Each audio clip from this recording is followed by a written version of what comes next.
Share করে দিলাম। তো এই পিঠাটা শেখার পর থেকে এই রেসিপিতে এত পারফেক্ট হয়, ইনশাল্লাহ আপনারা যদি সেম রেসিপি দেখে ট্রাই করেন আপনাদের পিঠাও একদম পারফেক্ট হবে। তো এই তো আজকে আমি তেলের পিঠা বানাবো। আসসালামু আলাইকুম, আমি মিম কাজ করছি আখাউড়া থেকে হোমমেড কেক নিয়ে।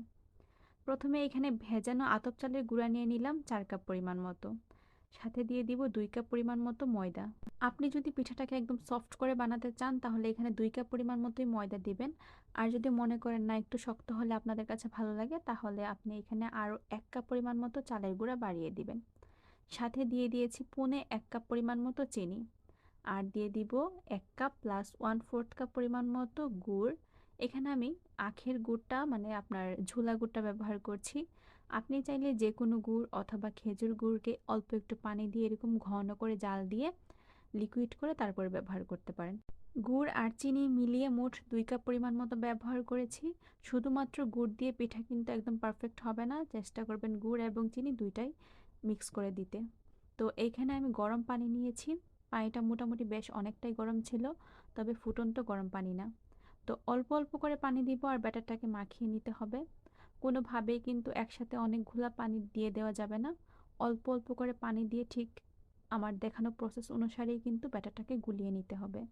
আমি ভিডিওটাকে একটুও কাট না করে একটু স্পিডটা বাড়িয়ে দিয়েছি যেন আপনারা পুরো প্রসেসটাই দেখতে পারেন, এতে করে আপনাদের বুঝতে সুবিধা হবে।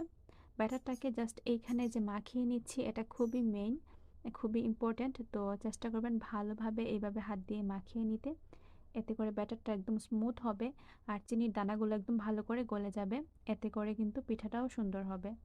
তো আমি প্রায় 10 থেকে 15 মিনিট যাবত ঠিক এইভাবেই ব্যাটারটাকে গুলিয়ে নিয়েছি আর পানিটাকে ঠিক অল্প অল্প করে দিয়েছি। আর এই তো ব্যাটারটা দেখতে ঠিক এখন এইরকম হয়েছে। আপনারা ব্যাটারের ঘনত্বটা দেখলেই বুঝতে পারবেন ঠিক কেমন লাগবে। তো দেখুন ব্যাটারটা যখন উপর থেকে ছাড়ছি সাথে সাথে কিন্তু মিলিয়ে যাচ্ছে না, সামান্য একটা দাগ থেকে যাচ্ছে।